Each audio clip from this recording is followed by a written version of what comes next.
جو الیکٹڈ لوگ ہوں اس کو کہتے ہیں کہ ہم آپ یہ کریں. اب اس گورنمنٹ کے پاس جب یہ چیز آتی ہے اس کو جو ہے مہنگائی میں کنورٹ کرنے کے لیے انکریز کیوں کرتی, یہ اختیار ان کے پاس نہیں ہے.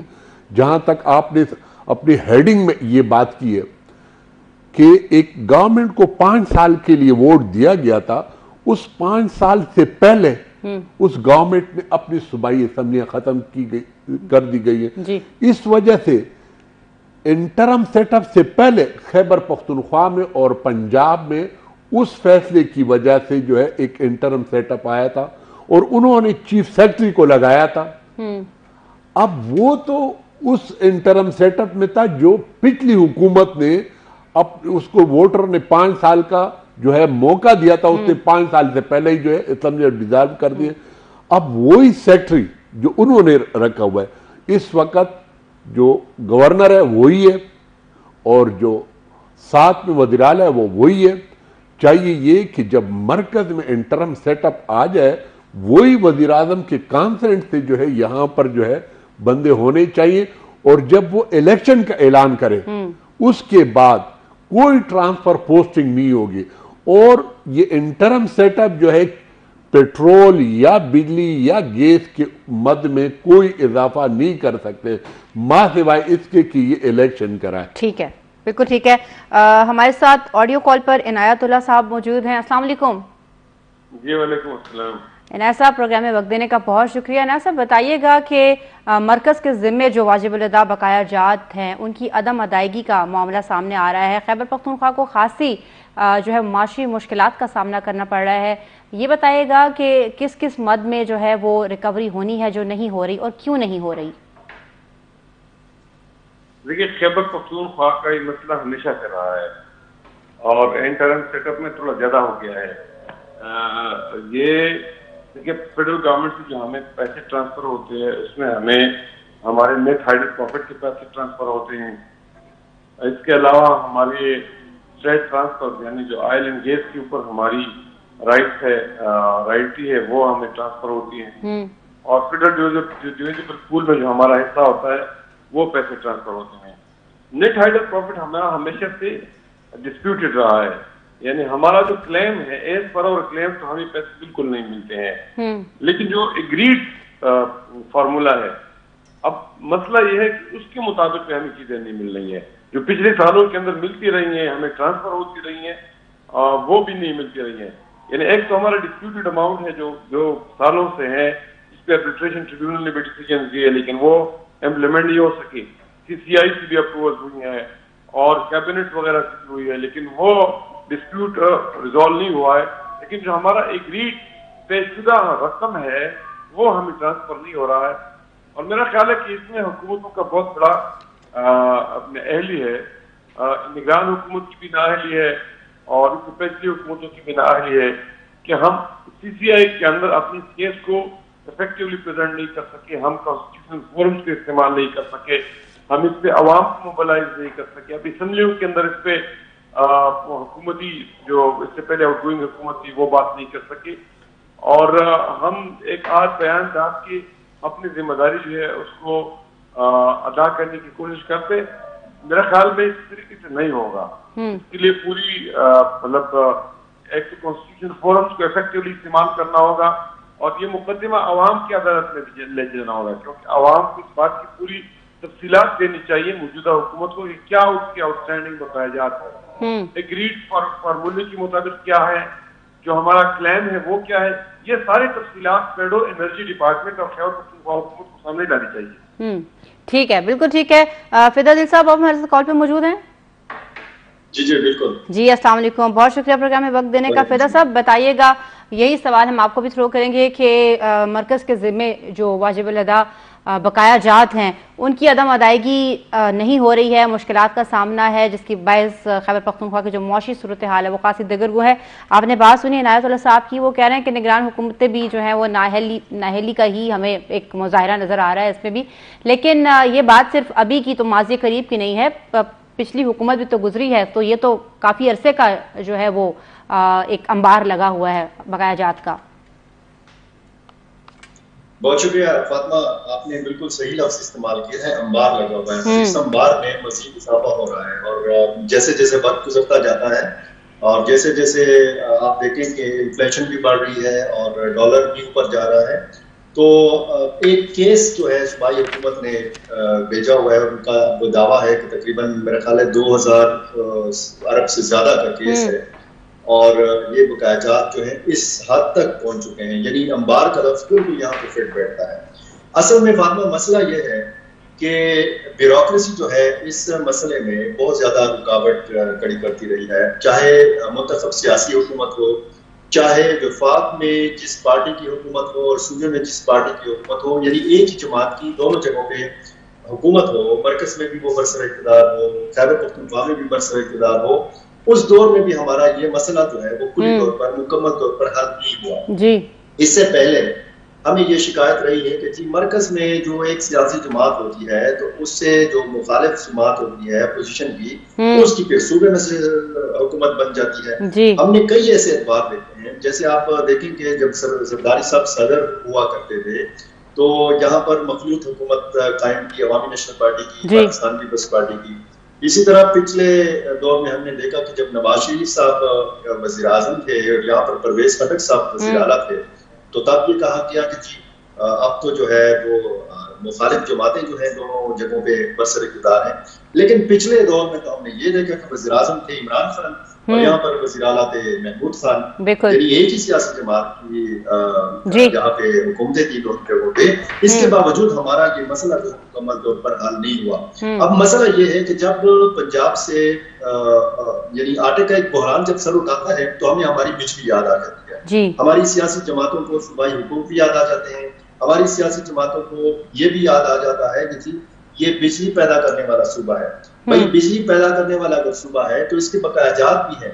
یہ ایک روایتی قسم کی ہوا کرتی تھی خیبر پختونخوا اسمبلی، جہاں پر صوبائی حقوق کے معاملے پر حکومت اور اپوزیشن تقریباً ایک پیج پر ہوا کرتی تھی، اور جب بھی صوبے کا کوئی مقدمہ ہوتا تھا، صوبے کی کوئی بات آتی تھی تو حکومت اور اپوزیشن کو ہم نے ہمیشہ ایک پیج پر پایا ہے۔ لیکن پچھلے دور میں ہمیں بہت زیادہ تفریق، ہمیں بہت زیادہ تقسیم نظر آئی اپوزیشن میں اور حکومت میں، یعنی اپوزیشن کے ارکان اس بات کا رونا روتے رہے کہ جی ہمیں ترقیاتی فنڈز نہیں مل رہے، اور پھر جب بات آتی تھی صوبے کے حقوق کے حوالے سے تو پھر وہ آوازیں جو ہمیشہ اس صوبے کے حقوق کے لیے اٹھتی رہی ہیں وہ پھر اس طریقے سے مؤثر انداز میں نہیں اٹھی۔ آج بھی نفاق ہے، آج بھی اتفاق نہیں ہے، آج بھی اگر آپ ایک جگہ پہ اس سارے مسئلے کے اوپر آپ کسی جگہ پہ ایک کسی بلائیں تو تمام کی تمام سیاسی جماعتیں جو ہیں وہ ایک جگہ بیٹھنے کو تیار نہیں ہیں، بلکہ یہ ایک دوسرے کو تسلیم کرنے کے لیے تیار نہیں ہے۔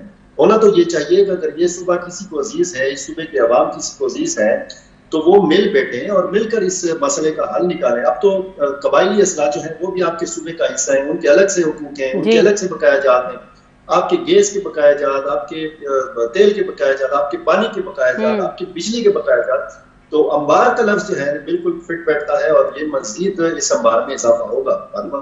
جی بالکل ٹھیک ہے، آپ نے موقف سنا، فدادل صاحب نے کہا کہ اس انبار میں مزید اضافہ ہوگا۔ آپ نے ایک پوائنٹ ریز کیا تھا کہ جو صوبائی حکومت تھی ان کو وقت نہیں ملا، منتخب حکومت کو، اور وقت سے پہلے ان کو گھر بھیج دیا گیا۔ آپ کو لگ رہا تھا کہ اس وجہ سے زیادہ مسئلے ہیں، لیکن وفاق میں بھی تو انہی کی حکومت تھی جن کے صوبے میں تھی، پھر کیوں اتنا جو ہے مسائل کا گڑ بن گیا ہے خیبر پختونخوا کا یہ جو سارا معاشی نظام ہے؟